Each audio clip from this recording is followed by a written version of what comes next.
Price எல்லாம். Thank you Jesus. ஆண்டவருக்கு மகிமை. மறுபடியும் உங்களை சந்திக்க கொடுத்த தெய்வ கிருபைக்காக ஆண்டவருக்கு நன்றி செலுத்துகிறேன்.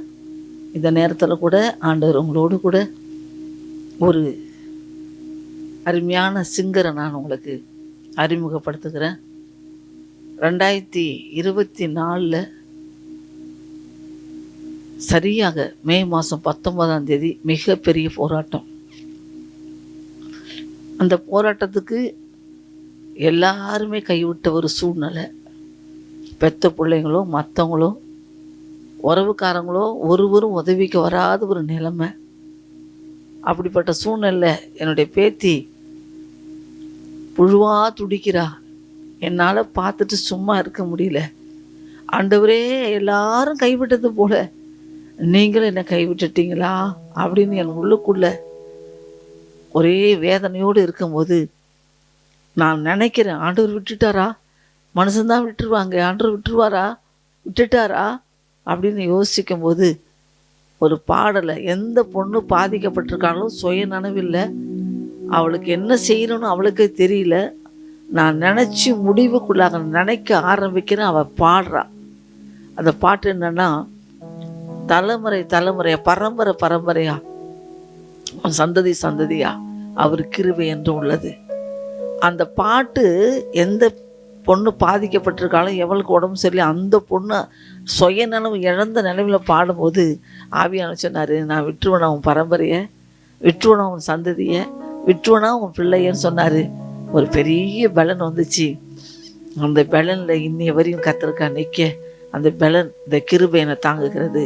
இந்த பாடலை கேட்டு ஜெபிங்க, அந்த மகளுக்காக ஜெபிங்க. இன்னும் ஊழியத்தில் பயன்படுத்தணும். ஊழியத்துக்காக ஒப்பு கொடுத்துருக்குறா, ஊழியத்தை கூட இருந்து செய்கிறா. கர்த்தரை இன்னும் பயன்படுத்தணும். அநேக இடங்களில் ஆண்டவரை நான் மையப்படுத்தணும். அதற்காக ஜெபிச்சு கொள்ளும்படியாக ஒரு அன்பாக கேட்டுக்கொள்கிறேன். இந்த பாடலை கேட்டு ஆண்டவரை மையப்படுத்துங்க. என்னோடு சேர்ந்து நீங்களும் பாடுங்கள். ஹல்லேலூயா. ஸ்தோத்திரம் ஸ்தோத்திரம் ஸ்தோத்திரம்.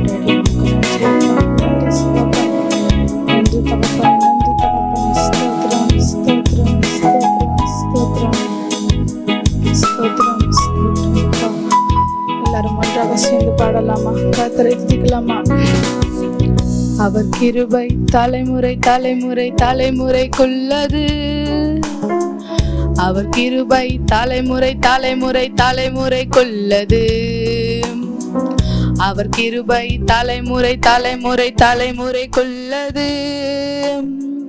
அவர் கிருபை தலைமுறை தலைமுறை தலைமுறைக்குள்ளது. மேன்மையானவர், உண்மையுள்ளவர், ஆலோசனை கர்த்தரவர். சொல்லலாமா?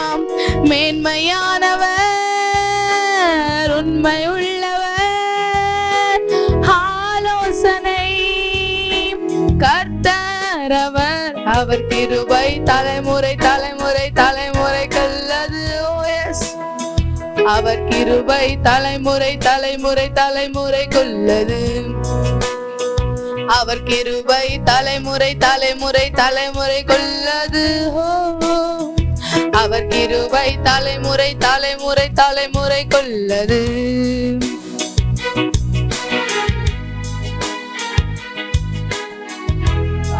கிருபை அப்பா, உம் கிருபை எங்களை நடத்துறது சுவாமி. உம் கிருபை தலைமுறை 1000 தலைமுறைதோறு இருக்கும் சுவாமி. இரக்கமானவரே, உம்மை துதிப்பது என்னோட பாக்கியம் ராஜா.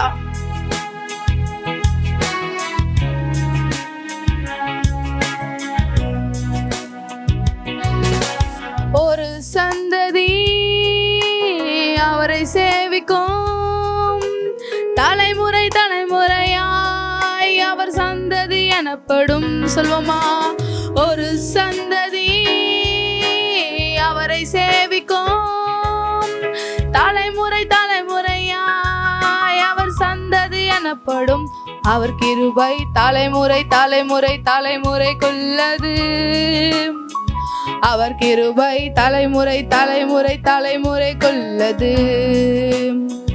அவர் கிருபை தலைமுறை தலைமுறை தலைமுறைக்குள்ளது. ஆமென். அவர் கிருபை தலைமுறை தலைமுறை தலைமுறைக்குள்ளது.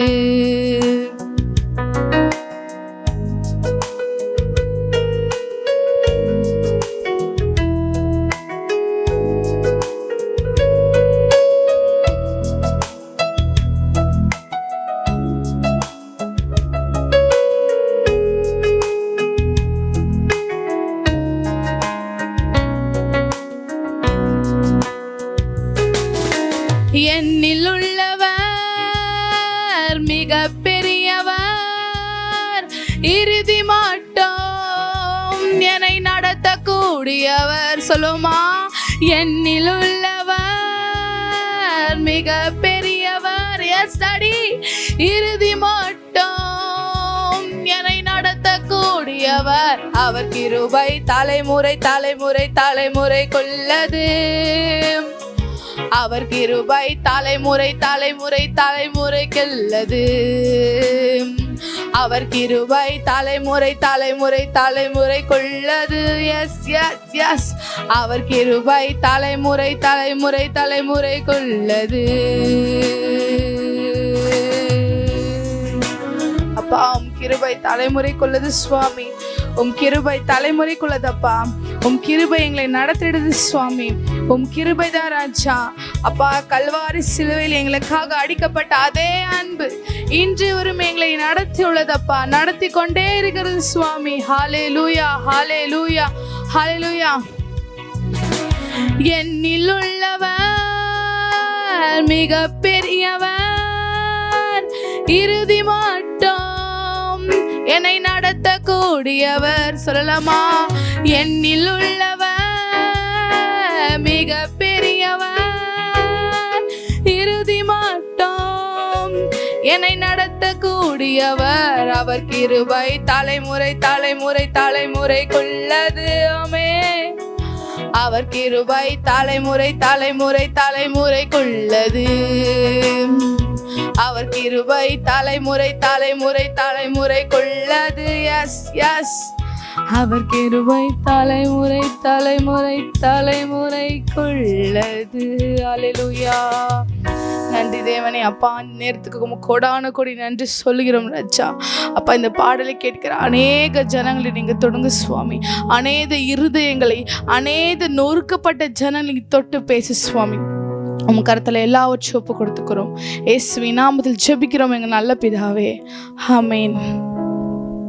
பிரைஸ் எல்லாம் ஆண்டவருக்கு மகிமை உண்டாகட்டும். இப்போ பாடினவை என்னுடைய பேத்தி. எல்லாரும் வெறுக்கப்பட்டு ஒதுக்கப்பட்ட ஒரு பெண்ணு.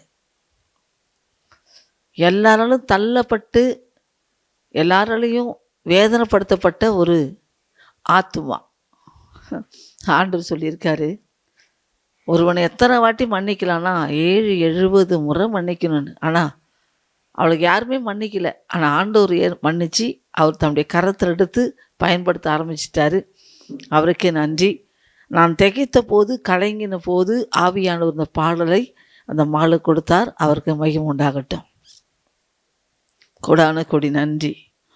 இப்போது ஒரு வசனத்தை வாசிக்கலாம். ஆதியாகமத்தின் புஸ்தகம் 3ஆம் அதிகாரம் 1 வசனத்தை வாசிக்கிறேன். தேவனாய கர்த்தர் உண்டாக்கின சகல காட்டு மிருகங்களை பார்க்கிலும் சர்ப்பமானது தந்திரம் உள்ளதாக இருந்தது. அது ஸ்திரியை நோக்கி, நீங்கள் தோட்டத்தில் உள்ள சகல விருட்சங்களின் கனியையும் புசிக்க வேண்டாம் என்று தேவன் சொன்னது உண்டா என்றது.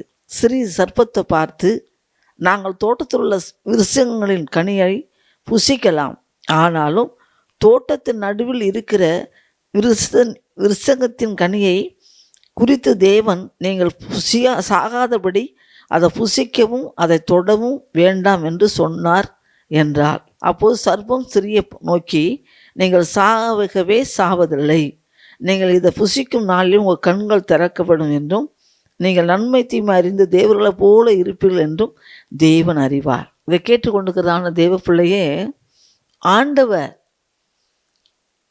ஆதாமுக்கும் ஏவாளுக்கும் ஒரு கட்டளை கொடுத்தார். அவங்க விரும்பி சாப்பிடக்கூடிய எல்லாவற்றையும் ஒரே ஒரு செகண்டில் எல்லாத்தையும் உண்டாக்கிட்டார். அவர் ஒரு காரியம் சொல்கிறாரு, நீ எல்லாத்தையும் சாப்பிடலாம், ஆனால் அந்த தோட்டத்தில் நடுவில் ஒன்று இருக்குல்ல, நன்மை தீமை அறியத்தக்கதான ஒரு பழம், ஒரு கனி, அதை மட்டும் என்ன பண்ணாதீங்க, சாப்பிடாதீங்க, தொடாதீங்க, தொடக்கூடாது. அப்படி சாப்பிட்டு அதை தொட்டிங்கன்னா நீங்கள் அந்நாளில் சாவீங்க. சாவு ஒரு நாள் ஒரு வேளை சாவு வீட்டுக்கு போனால் நான் அழுவேன். அவங்க செத்து போனதை குறித்து நான் அழுகுறேன்னு இல்லையோ, இந்த மரணத்தை இந்த உலகத்துக்கு எப்படி வந்தது? இந்த மரணத்தினால எத்தனை பேர் மனைவி இறந்துட்டா புருஷன் அழுவாங்க, பிள்ளைங்க அழுவாங்க, சொந்த பந்தம் அழுவாங்க, தாய் தகப்ப அழுவாங்க. என் மனசு உடைஞ்சு போயிடும் பிரியமானவர்களே, என் மனசு உடைஞ்சு போயிடும். இந்த சாவுக்கு காரணம் யாருன்னா எல்லாரும் சொல்லுவாங்க, ஏவாள் தான், ஏவாள் தான், ஏவாள் தான் பாவம் பண்ணா, ஏவாள் தான் பாவம் பண்ணா. பாவம் பண்ண வச்சது காரணம் யாருன்னா சர்ப்பம். ஆண்டவர் எல்லா மிருகங்களையும் உண்டாக்குனாரு, எல்லா விதமான பறவை பட்சிகளை மீன்களை உண்டாக்குனாரு. ஆனால் உண்டாக்குன எல்லாமும் நல்லதுக்காக தான் உண்டாக்குனாரு, எதுவும் கெடுதலுக்காக உண்டாக்கலை. ஆனால் அந்த சாத்தான் சர்ப்பம் மட்டும் தந்திரமாக வேலை பார்த்துருக்கான் பாருங்க. தந்திரமாக வேலை பார்த்துருக்கான். தந்திரம் உள்ளதான். எல்லாத்த பார்க்கலும் தந்திரம், எல்லாவற்றை பார்க்கலும் தந்திரம். அது தந்திரம் இப்போ மந்திரமாகி போச்சு. தந்திரம் போய் இப்போ மந்திரம். எங்கே பாரு மந்திரம், எங்கே பாரு சூனியம், எங்கே பாரு வெப்பு, எங்கே பாரு ஏவல், எங்கே பாரு ஆவி, எங்கே பாரு பேய். கடந்த அமாவாசை நாட்களில் ஒரு கூட்டத்தை நடத்தும் போது ஒரு பொண்ணு எல்லாரும் ஜெபிச்சாங்க. ஜெபிக்க 4 பேருக்கு ஜெபம் பண்ணோம். 4 பேர்கிட்ட 3 பேர் கீழே வந்துச்சு. அந்த கூட்டத்தை நடத்துறதுக்கு காரணமாக இருந்த அருமையான சிஸ்டருங்க, இல்லை சிஸ்டர்கிட்ட விடுங்க, ஆவியானவருக்கு கிரியை செய்வார்னு கொண்டாந்து நம்பிக்கையோடு விட்டாங்க. செபிக்கும் போது பார்த்தீங்கன்னா அது ஆட ஆரம்பிச்சிது. ஆட ஆரம்பிக்கிறதுக்கு முன்னாடி இயேசு நாமத்தில் சர்பத்தின் ஆவியை வா வெளியிலன்னு சொன்னதான் ஆரம்பிச்சிச்சு. ஒரே ஆட்டம். என்ன பண்ணுற, என்னை ஓட்ட முடியாது, நான் போக மாட்டேன். கடைசியில் ஆவியானவர் சுட்டெரித்து சாம்பலாக தரத்தி விட்டார்.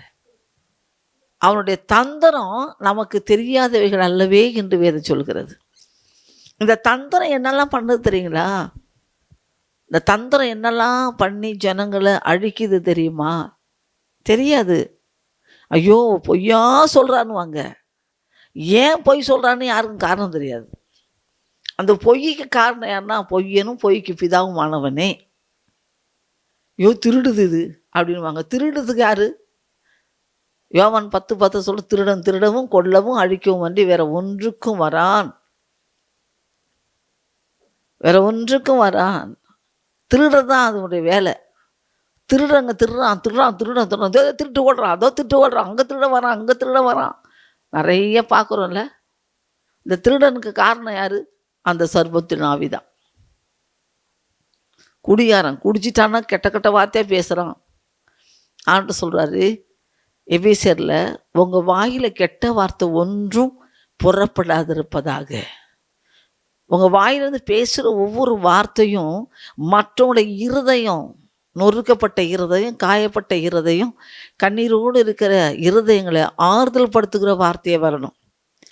ஏசாயா 40:1 சொல்கிறாரு, என் ஜனத்தை ஆற்றுங்கள் தேற்றுங்கள், அது பச்சமாக பேசி அது போர் முடிந்ததென்று அதற்கு கூறுங்கள்.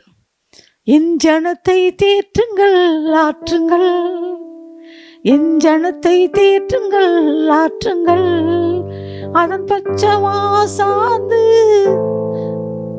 அதன் பச்சமா சார்ந்து ஆறுதல் சொல்லிடுங்கள். என் ஜனத்தை ஆற்றுங்கள் தேற்றுங்கள், அதன் பச்சமா சார்ந்து உன் போர் முடிந்தது என்று சொல்லிடுங்கள். ஆமா, ஒரு தேவனுடைய பிள்ளைக்கும் சாத்தானுடைய பிள்ளைக்கும் 2 வித்தியாசம் இருக்கு. ஒருத்தர் பொய்யே சொல்கிறாங்களா? என்கிட்ட ஒரு ஊழியக்காரர் சொன்னார், அம்மா நான் இந்துவாக இருக்கும்போது பொய்யே ஊதின்னு இருந்தேன். எல்லாம் பொய் சொல்லுவாங்க, நான் பொய்யை ஊதிட்டு இருந்தேன். ஒரு பாட்டு கூட இருக்கு, பொய்யிலே பிறந்து பொய்யிலே வளர்ந்து பொய்யிலே புலவன்னு ஏதோ ஒரு பாட்டு இருக்குது. அந்த பாட கேட்ட ஒரு ஞாபகம். இப்படி சிலர் பொய்யே சொல்லுவாங்க. பேர் பொய்யண்டா வரான், இந்த தில்லுமுள்ளுக்காரன் வரான், இந்த திருடன் வரான், இந்த சண்டைக்காரன் வரான், இந்த குடிகாரன் வரான், இந்த கண்ட பொண்ணோட சுத்தரம் வரான், இவன் அடங்காத வரா அப்படின்னு யாரை குற்றப்படுத்துகிறோன்னா, அந்த ஆதியாகமத்தில் 3ஆம் அதிகாரத்தில் 1 வசனத்தைப்படி தந்திரமான சத்துரு பழி யாரு? யாரோ அவன் கொலை பண்ணுறதுல யாரு? கொள்ளடிக்கிறது யாரு? சாத்தான் தாங்க. தந்திரம் உள்ளவன் பண்ண வைக்கிறான். அந்த 2 குரூப்புன்னு சொன்னல, ஃபர்ஸ்ட் குரூப்பை பற்றி சொல்கிறேன். இப்போ நமக்கு வேலைக்கு ஆள் வேணும்னு என்ன பண்ணுவோம்? தேடுவோம். எங்கள் வீட்டு வேலைக்கு ஆள் தேடுவாங்க, வயல் வேலைக்கு ஆள் தேடுவாங்க, கம்பெனி வேலைக்கு ஆள் எடுப்பாங்க. இப்படி சாத்தானுடைய சேனை நிறைய இருக்குது. எபேசியர் 6ஆம் அதிகாரம் 11வது வசனத்தை பார்த்தீங்கன்னா அந்த வசனம் இருக்கிறது, வானத்தில் உள்ள பொல்லாத சேனையோடு நமக்கு போராட்டம் உண்டு. இந்த போராட்டம் எப்படி வந்துச்சு, இந்த கஷ்டம் எப்படி வந்துச்சு, இந்த கண்ணீருக்கு காரணம் யாருன்னு யாருக்குமே தெரியல. கஷ்டம் வந்துச்சு, அவங்க கஷ்டமாக படுறோம், ஒருத்தரும் உதவி செய்யலை. நாங்கள் கண்ணீராக வடிக்கிறோம், ஒருத்தரும் ஆறுதல் சொல்லலை. நாங்கள் எவ்வளோ பிரச்சனை இருக்கிறோம், எங்கள் பிரச்சனைக்கு ஒரு முடிவு இல்லை அப்படின்னு கேள்வி கேட்குறாங்க. யாருக்கிட்ட? ஆண்டவர்கிட்ட. ஆண்டவர்கிட்ட கேள்வி கேட்குறாங்க. எல்லாத்தையும் இந்த வேத புஸ்தகத்தில் ஆண்டவர் சொல்லி வச்சுட்டு போயிருக்கார். இதற்கு விடுதலை, அற்புதம் எல்லாமே சொல்லிட்டாரு. யோவான் 8ஆம் அதிகாரத்தில் 32வது வசனம் சொல்லுகிறது, குமாரன் விடுதலையாக்கி நான் மெய்யாலும் விடுதலை. ஆனால் இது தெரியாது. விடுதலை இல்லாதனால அநேகர் ஆண்டவரையே கேள்வி கேட்க ஆரம்பிச்சிடுறாங்க. இன்றைக்கி குடிக்கிறானா, விபச்சாரம் பண்ணுறானா, திருடுறானா, கொள்ளடிக்கிறானா, சண்டை பண்ணுறானா, ரவுடி ஆகுறானா, இதுக்கெல்லாம் காரணம் தந்திரமான சர்பத்து நாவி தான். நிறைய பேருக்குள்ள இந்த சர்பத்து நாவி கிரியை செய்து நிறைய பேரை ஏமாற்றிட்டு இருக்குது, நிறைய பேரை கைவசப்படுத்திக்கிட்டது, நிறைய பேரை ஆண்டவருக்கு விரோதிகளாக மாற்றிச்சு, நிறைய பேரை பாவத்துக்கு அடிமைப்படுச்சு. பாவம் செய்கிறவன் எவனும் பாவத்துக்கு அடிமையாக இருக்கிறான் என்று வேதம் சொல்கிறது. இதை கேட்டுக்கொண்டிருக்கிற தேவ பிள்ளையே, அந்த சிறைக்கு சொல்லுது பாருங்களேன். ஆண்டவர் சொன்னார் எல்லாத்தையும் நீ சாப்பிட்லாம், அது சொல்லுது பாருங்கள். அந்த 1ஆம் வசனத்தில் 3:1 நீங்கள் விருசத்தில் உள்ள தோட்டத்தில் உள்ள கனியெல்லாம் சாப்பிட வேணாம்னு சொன்னார்ல. இல்லை அவர் சாப்பிடுங்கன்னு சொன்னார். ஆனால் ஒன்றை மட்டும் என்ன பண்ணாத, சாப்பிடாத தொடாதுன்னு சொல்லிருக்காரு. இல்லை நீங்கள் சாப்பிடுங்க, அப்போ தான் உங்கள் கண்ணு திறக்கப்படும் அவர் சொன்னார். ஏசப்பா சொல்லிருக்காரு, பிதாவான்னு சொல்லி கட்டளை கொடுத்துக்கிறாரு. அதை சாப்பிட்றதுனால நீ சாவ இல்லை, நீ சாக மாட்ட, தேவர்களை போல ஆகிடுவேன். அதனால தான் எல்லோரும் சாமி சாமிங்கிறாங்க. யாருக்கு யார் சாமி? அப்போ உண்மையான சாமி எங்கே போயிட்டாரு? சாமிங்கிறாங்க. அன்பான தேவ பிள்ளையே, இந்த தோட்டத்தில் உள்ள இதெல்லாம் நீ சாப்பிட்டீன்னா நீ சாவதில்லை, நீ தேவர்களை போல ஆகிடுவ அப்படியே நம்பிட்டாங்க. அதனால அநேகர் என்ன சொல்கிறாங்கன்னா, அநேகர் நம்பிடுறாங்க. அவங்க சொன்னாங்க தான் கேட்டு நான் குட்டிச்சேர் ஆகிட்டேன். அவங்க சொன்னாங்கன்னு கேட்டேன் நான் கெட்டு போயிட்டேன். அவங்க பேச்சு கேட்டு தான் நான் நிலைமைக்கு நிற்கிறேன். இல்லை, அவங்கள வச்சு சாத்தான் உனக்கு இந்த நிலைமை காரணமாக இருக்கான், அவனை வச்சு உன் வாழ்க்கை கெடுத்துருக்கிறான். அவங்களோட பேச்சை கேட்டதுனால நீ இன்றைக்கி ஒன்றும் இல்லாமல் ஆயிருக்க. இதெல்லாம் சத்ருடைய சூழ்ச்சி, சர்பத்தினுடைய சூழ்ச்சி. சாக்கிரதையாக எச்சரிக்கையாக இருங்க. ஃபஸ்ட்டு நபர் பாவம் பண்ணுற ஆத்துமா சாகவே சாகும். பாவத்தின் சம்பளம் மரணம். கர்த்தராகிய இயேசு கிறிஸ்துவின் கிருபாவரமோ நித்திய ஜீவன். நித்திய ஜீவன் யாருக்கு காத்து கொண்டிருக்கிறது? நித்திய ஜீவன் யாருக்காக ஆண்டவருக்கு பார்த்துனுங்கிறார் தெரியுங்களா? உத்தமர்களுக்கு, உண்மையான தெய்வ பிள்ளைகளுக்கு. ஃபஸ்ட்டு குறிப்பு, பாவத்துக்கு அடிமை ஆகிட்டாங்கன்னா அவங்களால மீண்டு வரவே முடியாது. அந்த குடியை விட்டுலாம் தான் நினைக்கிறேன். என்னால் முடியலைங்க. அந்த பொம்பளை கெட்டவன் நான் தெரிஞ்சு எப்படியோ உறவாயிடுச்சு. அவளை எப்படியாவது விட்டுண்டு அலைக்கணும்னு பார்க்குறேன், விட முடியல. எப்படியாவது மறந்துன்னு நினைக்கிறேன், மறக்க முடியல. நான் என்ன பண்ணுறது தெரியல. நான் சாராயத்துக்கு அடிமையாயிட்டேன், பிராந்திக்கு அடிமையாயிட்டேன், நான் பொண்ணுங்களுக்கு அடிமையாயிட்டேன், நான் பணத்துக்கு அடிமையாயிட்டேன். பணம் வந்துச்சுன்னாப்பா மாறுறாங்க பாருங்க. நான் நிறைய கேள்விப்பட்டிருக்கேன். என்ன கேள்விப்பட்டிருக்கேன் தெரியுங்களா? நல்லா தான் இருந்தாங்க, நல்லா அன்பாக இருந்தாங்க, பாசமாக இருந்தாங்க. பணம் வந்துச்சுங்க, ஒரு ஆள் வீட்டில் சேர்க்கறதில்ல, அப்படியே தலைக்கிழ மாறிட்டாங்க. ஆனால் இப்போ நான் கண்ணுக்கு எதிர சிலரை பார்க்குறேன். பணம் வந்ததும் மாறிடுறாங்க, பொருள் வந்ததும் நகை வந்ததும் மாறிடுறாங்க. மாறக்கூடாது. இயேசு கிறிஸ்து நேற்று இன்று நாளை என்றும் மாறாதவர். தேவனுடைய பிள்ளைங்க எப்படி இருப்பாங்க தெரியுங்களா? அன்பாக இருப்பாங்க, சண்டை போட மாட்டாங்க. சண்டைக்கு வந்தால் கூட சாரி என்னால் சண்டை போட முடியாது, ஆண்டவருக்கு பயப்படுறேன் நான் சொல்லி இந்த சண்டைக்காரங்கள்ட்டேருந்து கொஞ்சம் விலகி இருப்பாங்க. அது மட்டும் இல்லை, எப்போவுமே நியாயமாக இருப்பாங்க. 1 கொரிந்தியர் 13ஆம் வசனத்தில் வாசிக்கிறோம் அல்லவா? அன்பு சகல பாவங்களை மூடும். அன்புக்கு பொறாமை இல்லை. அன்புக்கு எப்பவுமே எப்பவுமே அன்பாக இருப்பாங்க. என்ன வந்தாலும் அன்பை விலை கொடுத்து வாங்க முடியாது. தனக்குள்ளே வளருகிற ஒரு அன்பு, தனக்குள்ளே நிரந்தரமாக தங்கியிருக்கிற அன்பு. இதை கேட்டுக்கொண்டிருக்கிறதான தெய்வ பிள்ளைகளே, நீங்கள் அன்பாக இருக்க ஆண்டவர் விரும்புகிறா. வம்பாயிடாதீங்க, அன்பாக இருங்க. இன்றைக்கி ரொம்ப பேர்ட்ட அன்பு இருக்காது. ஒரு முறை எனக்கு ஒரு ஃபோன் கால் வந்தது. நான் எடுத்ததுமே யாராக இருந்தாலும் சொல்லுங்கள் தம்பின்னுவேன். சொல்லுங்க மகா. பெண்ணாக இருந்தால், லேடிஸாக இருந்தால் சொல்லுங்க மகான்னுவேன். ஜென்ஸாக இருந்தால் சொல்லுங்க தம்பி, சொல்லுங்க பிரதர்ன்னுவேன். என்ன சொல்லு அப்படிலாம் என்னால் சொல்ல முடியாது. என் வாயில் அப்படிலாம் வந்தது கிடையாது. ஒரு பொண்ணு ஃபோன் பண்ணுறா, சொல்லு மகா, யார் மகா நீ, என்ன வேணும் அப்படிங்கிற. அம்மா என்னம்மா இது, நான் எவ்வளோ பேருக்கு ஃபோன் பண்ணியிருக்கேம்மா. என்னம்மா போன பண்ண பண்ணுற, யார் நீ, போன வை, வேறு வேலை இல்லை அப்படின்லாம் சொல்லியிருக்காங்கம்மா. அப்படியே பயந்து வச்சிருவோம்மா. ஆனால் நீங்கள் இவ்வளோ அன்பாக பேசுகிறீங்களே, அதுதான் சாட்சி. யாரோ எங்கேயோ இருந்து ஒரு பேசும்போது அவங்க வாயிலேருந்து வருது பார்த்தீங்களா, நீங்கள் அன்பாக பேசுகிறீங்க. உங்கள் வார்த்தை என்னை தேற்றினது, உங்கள் வார்த்தை என்னை பலப்படுத்தினது, உங்கள் வார்த்தை என்னை வாழ வைத்தது, உங்கள் வார்த்தை என் வாழ்க்கையை மாற்றினது, என் துன்மார்க்கையை மாற்றி நீதிமானாக உருவாக்குனதுன்னு சொன்னால், அதுதான் ஆவியான ஒரு பிள்ளைங்க, ஆவியான தங்கியிருக்கிற ஆலயங்க. அவங்க தான் ஆண்டவருடைய பிள்ளைங்கிறதுக்கு அதிகாரம் பெற்றவங்க.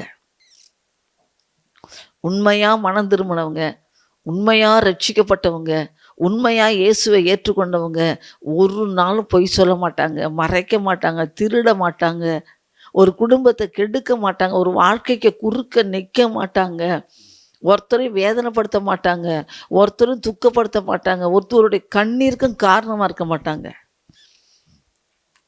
இரண்டாவது குறிப்பு மனுஷர்கள் இப்படி தான். யார்?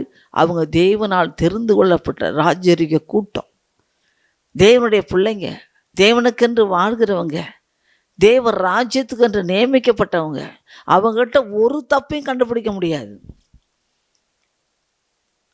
ஆரம்ப நாட்களில் 2012 நான் ஒரு இடம் வாங்கி வச்சுருந்தேன். நல்ல பக்கத்தில் காலேஜு, சின்ன சின்ன ரூம்பு போட்டால் நிறைய காலேஜ் பசங்க நிற்பாங்க, நிறைய வந்து வாடகை கேட்பாங்க, நிறையா சம்பாதிக்கலாம். ஆனால் நான் யோசித்தேன், 4 ஜனங்களுக்கு நன்மை செய்யணும். ஒரு ஆலயத்தை கட்டினேன். அந்த ஊரில் இந்த வார்த்தை எல்லாம் பெருக ஆரம்பிச்சிது, எல்லாரும் பேச ஆரம்பிச்சிட்டாங்க. நான் நடந்து போகும்போது அந்த ஊரில் உள்ள ஒரு பெரிய மனுஷன், அம்மா வாங்கம்மா வாங்கம்மா, ஊரே உங்களை பற்றி தான் பேசுது அப்படின்னாங்க. என்னங்க பேசுது அப்படின்னு. அவங்க என்ன சொன்னாங்க தெரியுங்களா? மா, அவங்கவுங்க வீடு கட்டி வாடகை விட்டு சம்பாதிக்கிறாங்க, நீங்கள் ஆலயம் கட்டுறீங்களாமே. ஆமாம், அந்த ஊரே அப்படி தான் பேசுச்சு. அது மட்டும் இல்லை, எத்தனை பிள்ளைங்க, எத்தனை பேய் பிடிச்சவங்க, எத்தனை சூனிய கட்ட இருந்தவங்க, எத்தனை வியாதியில் இருந்தவங்க, கணக்கே கிடையாது. அந்த இடத்துல வந்து சுகம் பெற்றவங்க 1000 லட்சம் ஜனங்க. இதை கேட்டுக்கொண்டு தேவ பிள்ளைய, தேவனுடைய பிள்ளைங்கன்னா அவங்க யாருக்கும் தீங்கு செய்ய மாட்டாங்க, தீங்கு நினைக்க மாட்டாங்க, நினைக்க முடியாது அவங்களால. தேவனால் தெரிந்து கொள்ளப்பட்டவர்கள் ஒரு நாள் ஒருவருக்கும் விரோதமாக வாழ மாட்டாங்க, விரோதமாக எந்த வேலையும் செய்ய மாட்டாங்க, விரோதமாக பாவம் செய்ய அவங்களால முடியாது. ஆகவே தான் ஆண்டவர் தம் சீசர்களை பார்த்து கேட்குறாரு. சீசர்கள் இயேசுக்கு சொல்கிறாங்க, நாங்கள் ஊழியத்து போன இடத்துல ஒருத்தர் உங்கள் பேரில் பேய் ஓட்டுறதை பார்த்தோம். அதுக்கு பதில் சொல்வார், என்னுடைய பேர்னால் ஒருத்தர் பேய் ஓட்டினா அவங்க எளிதாக பாவம் செய்ய மாட்டாங்க. ஆமாம், உண்மையான இயேசு நம்பினா, உண்மையாக இயேசுக்காக நீ வாழ்ந்தா, உண்மையான இயேசுக்கு பிரியமானவனா இருக்குன்னு நினச்சா உண்மையாக இரு. எதுக்கு? இந்த சத்திய வேத வசனத்துக்கு, தேவனுடைய வார்த்தைக்கு. அப்படி இல்லைன்னா பொய், புரட்டு, பணம், பொருள் ஆசை, வேசித்தனம், விபச்சாரம், குடி, வெறி, திருடு, பிராடு, சூனிய மந்திரம் பண்ணிட்டு இருந்தீங்கன்னா நரகத்துக்கு போவேன். நரகம்தான் காத்துனுக்குது. ஒன்று பரலோகம், இன்னொன்று நரகம். நரகம் வேணும்னா நீ என்ன வேணாலும் பாவம் செய், யாரும் உன்னை கண்டுக்க மாட்டாங்க. பரலோகம் வேணுமா, பாடு, துக்கம், துயரத்தில் ஆண்டருக்கு உண்மையான இல்லை. கர்த்தருடன் ஆஸ்வதிப்பாராக. உங்களுக்கான செபிக்கிறேன். நன்றி தகப்பனே, நன்றி அப்பா, கோடி கோடி நன்றி அப்பா. கோடி கோடி நன்றி சொன்னாலும் போதாது போதாதையா, என் ஏசையா போதாது போதாதையா. கோடி கோடி நன்றி சொன்னாலும் போதாது போதாதையா, என் ஏசையா போதாது போதாதையா. ஜீவன் தந்தீரே உமக்கு நன்றி ஐயா, ஜீவன் தந்தீரே உமக்கு நன்றி ஐயா. தேடி வந்தீரே உமக்கு நன்றி ஐயா, காயப்பட்டீரே உமக்கு நன்றி ஐயா, ரத்தம் சிந்தினே உமக்கு நன்றி ஐயா. மறுபடியும் வருவீரையா, என்னை மகிமையில் சேர்த்துக் கொள்வீரே. மறுபடியும் வருவீரையா, என்னை மகிமையிலே சேர்த்துக் கொள்வீரே. உமக்கு நன்றி நன்றி நன்றி நன்றி நன்றி நன்றி நன்றி நன்றி நன்றி. ஆமென். ஆண்டவரே, இந்த வசனத்தை கேட்டவர்கள் ஒருவேளை பொய்யரா, பாவத்தில் அடிமைப்பட்டவர்களா, வியாதியில் பிசாசு எப்படியில் இருப்பான, இயேசு கிறிஸ்து நான் வல்லமை இந்த வார்த்தை விடுதலை கொடுக்கிற வார்த்தையாக இருக்கட்டும். அவர்கள் மனம் திரும்புகிற வாழ்க்கைக்குள்ளே வரட்டும். பரலோக ராஜ்யத்துக்காக அவங்க உமக்கென்று வாழட்டும். கர்த்தர் ஆஸ்வதிங்க. ஆண்டவரும் பிரியமாக இருக்க உதவி செய்யுங்க. உடைய எந்த காரணத்தை கொண்டும் யாருக்காகவும் நித்திய ஜீவனை இழந்து போகாதபடி காத்துக்கொள்ளுங்க. இயேசு நாம் ஜெபிக்கிற அன்பு பிதாவே, ஆமேன்.